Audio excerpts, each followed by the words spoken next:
రాష్ట్ర మంత్రివర్యులు, పార్లమెంట్ సభ్యులు, శాసనసభ్యులు, శాసన మండలి సభ్యులు ఈరోజు ఇంత పెద్ద ఎత్తున స్వాగతం తెలియజేయడానికి వచ్చినటువంటి అక్కా చెల్లెలకు, అన్నదమ్ములకు అందరికీ నా నమస్కారం.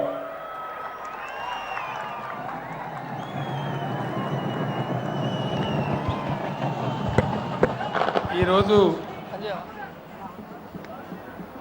తెలంగాణ రాష్ట్రం సాధించుకున్న నాడు ఎంత సంతోషపడ్డామో అంతే సమానంగా ఈరోజు కూడా మొత్తం తెలంగాణ వ్యక్తిగతంగా నేను బాగా సంతోషపడుతున్నామని చెప్పి నేను తెలియజేయడానికి సంతోషపడతా ఉన్నాను.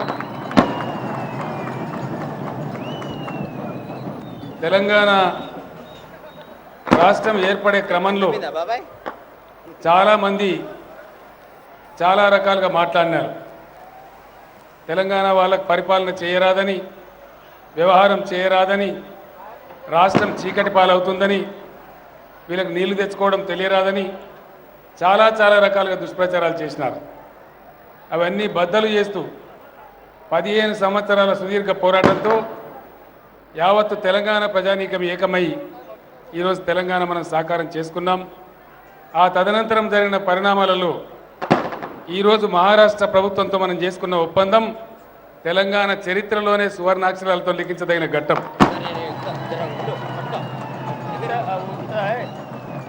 ఉద్యమ సందర్భంలో తెలంగాణ పంట పొలాల మీదికి ఖచ్చితంగా గోదావరి, కృష్ణానదులు మరలాలే, మన బీడు బారిన పొలాలన్నీ బంగారు పంటలు పండే ఆకుపచ్చ తెలంగాణ కావాలని చెప్పి మనమందరం కోరుకున్నాం. అది సాకారం అవుతూ గతంలో ఇచ్చంపల్లి ప్రాజెక్ట్ చరిత్ర మీ అందరికీ తెలుసు. సమైక్య రాష్ట్రంలో పొరుగు రాష్ట్రాలతో అవసరం లేని కయ్యాలు పెట్టుకొని, అవసరం లేని పంచాయతీలు పెట్టి ఇచ్చంపల్లి ప్రాజెక్టు సమైక్య రాష్ట్రంలో తెలంగాణకు దక్కకుండా చేసినారు. ఒక సంవత్సరం క్రితం నేను మహారాష్ట్రకు వెళ్ళినప్పుడు అక్కడ ముఖ్యమంత్రి గారికి ఒకటే మాట చెప్పడం జరిగింది. మేము లివ్ అండ్ లెట్ లివ్ లాగా మీరు బతకండి, మేము బతుకుతాం, మేము మీతో యుద్ధాలు చేయదలుచుకోలేదు, సామరస్యపూర్వకంగా స్నేహపూర్వకంగా ప్రాజెక్టులు కట్టుకుందాం, వెనుకబడిన విదర్భ ప్రాంతం మహారాష్ట్రకు మీరు నీళ్ళు తీసుకోండి, నలిగిపోయి ఇన్ని రోజులు నాశనమైన తెలంగాణకు మాకు నీళ్ళు ఇవ్వండి అని చెప్తే చాలా సంతోషపడ్డారు వాళ్ళు. ఆ శత్రు వైఖరి మొదటి మీటింగ్లోనే మనం తీసేసుకోగలిగినాం. ఆ తర్వాత యువ నాయకుడు, ఇరిగేషన్ శాఖ మంత్రి హరీష్ రావు గారు రాత్రింబవళ్ళు పనిచేసి ఆ రాష్ట్ర ఇరిగేషన్ మంత్రితో, ఇరిగేషన్ అధికారులతో పలు దఫాలు చర్చలు జరిపి 10 సార్లు ముంబై వెళ్ళి వచ్చి అనేక రకాలుగా సమన్వయం చేసి వాళ్లకున్న అనుమానాలను నివృత్తి చేసి ఈరోజు ఈ ఒప్పందం తీసుకోవడానికి ప్రధాన కారకుడు మన యువ నాయకుడు హరీష్ రావు అని చెప్పి నేను మనవి చేస్తూ ఉన్నాను. ఈరోజు ఒకప్పుడు భయంకరమైన శత్రుభావనతో ఉన్నటువంటి పరిస్థితి. వారం రోజుల క్రితం స్వయంగా మహారాష్ట్ర ముఖ్యమంత్రి గారు నాకు టెలిఫోన్ చేసి, రావు గారు మన ప్రాజెక్టు కట్టుకునే సమయం ఆసన్నమైంది, మా అనుమానాలను తీరినాయి, మీరు సాధికారికంగా అధికారికంగా మీ అధికారుల బృందంతో, మీ మంత్రుల బృందంతో రండి, ఆ పద్ధతిలో వ్యవహారం చేసుకుందామని చెప్పినారు. ఈరోజు ఈ ఒప్పందం వల్ల 6 దశాబ్దాలు సంవత్సరానికి 2 నుంచి 4 వేల టీఎంసీల చొప్పున సముద్రం పాలైనటువంటి గోదావరి తల్లి నీళ్లు ఈరోజు తెలంగాణను సస్యశ్యామలం చేసే అవకాశం మనకు కలిగింది. ఉత్తర తెలంగాణ జిల్లాలైనటువంటి ఆదిలాబాద్ కానీ, నిజామాబాద్ కానీ, మెదక్ జిల్లా కానీ, కరీంనగర్ కానీ, దీంతోపాటు నల్గొండ జిల్లాలోని ఆలేరు, భువనగిరి ప్రాంతాలు కానీ, వరంగల్ జిల్లాకు కానీ అద్భుతమైనటువంటి ఫలితాలు రాబోతూ ఉన్నాయి. అద్భుతంగా 2 పంటలు పండించుకునే స్థితికి ఈరోజు తెలంగాణ ముందుకు పోతున్నదని చెప్పి నేను మనవి చేస్తూ ఉన్నాను. నేను తెలంగాణ రైతాంగానికి, తెలంగాణ రైతు లోకానికి ఒకటే మాట మనవి చేస్తూ ఉన్నా, దయచేసి మీకు ఏదైనా కొద్దిపాటి ఇబ్బంది కలిగితే ఆత్మహత్యలు చేసుకోకండి.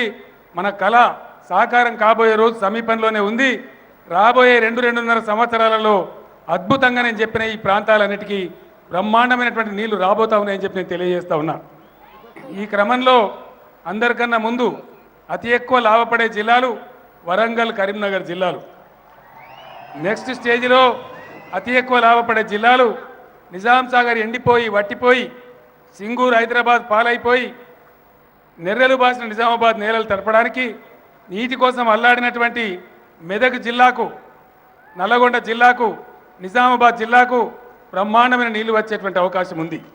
ఎవరితో మనకు గొడవ లేకుండా చాకచక్యంగా వ్యవహారం చేసి నోరు మంచిదైతే ఊరు మంచిదైతే అనే సామెతను పాటించి ఓపికతోని సమన్వయంతోని పనిచేసుకున్నాం కాబట్టి ఇవన్నీ కూడా మనం సాధించుకోగలుగుతా ఉన్నాం.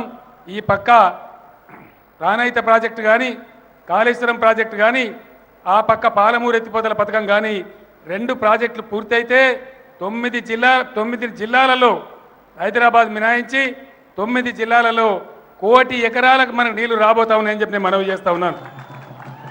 ఇదే క్రమంలో తెలంగాణ ప్రజలకు నాది ఒకటే విజ్ఞప్తి.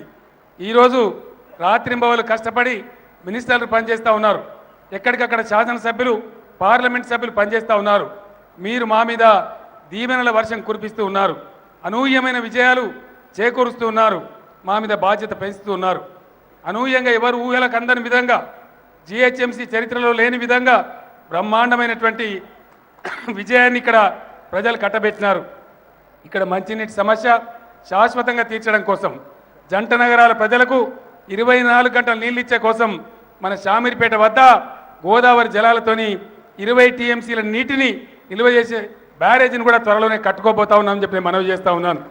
ఈ వచ్చే గోదావరి జలాలలో జంట నగరాల ప్రజలకు కూడా శుభవార్త ఉంది. ఇప్పుడు ఎక్కడైతే జంట నగరాలు నీళ్లు రాక ఇబ్బంది పడతా ఉన్నామో, ఈరోజు ఈ అగ్రిమెంట్ ద్వారా హైదరాబాద్ కూడా మంచినీటి సమస్య శాశ్వతంగా దూరమయ్యేటువంటి పరిస్థితి ఉంది. పాలమూరు ఎత్తిపోతల పథకంతో నల్లగొండలోని మునుగోడు, దేవరకొండ ప్రాంతాలు, రంగారెడ్డి జిల్లా, పాలమూరు జిల్లా మొత్తం సస్యశ్యామలమయ్యే పరిస్థితి ఉంది. బ్రహ్మాండంగా ఆ ప్రాజెక్టు కూడా 2-2.5 సంవత్సరాల్లో పూర్తి చేయడానికి సంపూర్ణంగా ముందుకు పోతా ఉన్నాం. ఇవన్నీ జరుగుతాయని తెలుసు కాబట్టి ఈ సంవత్సరం బడ్జెట్లో 25,000 కోట్ల రూపాయలు నీటిపారుదల కోసం అత్యంత ప్రాధాన్యత ఇచ్చి ఖర్చు పెట్టి తెలంగాణ ప్రజల పాదాలు కృష్ణా గోదావరి నీళ్లతో కడిగి పంట పొలాలన్నీ బ్రహ్మాండంగా పండించే బంగారు తెలంగాణ కావాలనే కలను ఈరోజు మనం సాకారం చేసుకున్నాం. రాబోయే రోజులలో కూడా ఇరుగు పొరుగు రాష్ట్రాలతో సఖ్యతగా ఉండి, మంచి పద్ధతిలో ఉండి, డిప్లొమాటిక్గా వ్యవహరించి ఇదే పద్ధతిలో ముందుకు సాగుదాం. ప్రజల దీవెన ఉన్నంత వరకు, ఖచ్చితంగా బంగారు తెలంగాణ సాకారం అయ్యే వరకు కేసీఆర్ నిద్ర పోడు అని చెప్పి మరొక్కసారి తెలంగాణ ప్రజానీకానికి ఈ సందర్భంగా నేను తెలియజేస్తూ, ఈ విజయంతో పులకించిపోయేటువంటి తెలంగాణ రైతన్నలకు మనస్పూర్వకంగా శుభాకాంక్షలు తెలియజేస్తూ, ఈరోజు ఈ విజయం సంప్రాప్తించిన సందర్భంలో అనేక ప్రాంతాల నుంచి, జంట నగరాల నుంచి ఇంత పెద్ద సంఖ్యలో తరలివచ్చి స్వాగతం తెలిపినటువంటి పేరు పేరున మా శాసన సభ్యులకు, పార్లమెంట్ సభ్యులకు, మంత్రివర్యులకు, శాసన మండలి సభ్యులకు, హైదరాబాద్ కార్పొరేటర్లకు, మా జడ్పీ చైర్మన్లకు అందరికీ కూడా పేరు పేరున వచ్చినటువంటి కార్యకర్తలందరికీ కూడా హృదయపూర్వకమైనటువంటి ధన్యవాదాలు నేను తెలియజేస్తూ నేను సెలవు తీసుకుంటా ఉన్నాను. జై తెలంగాణ.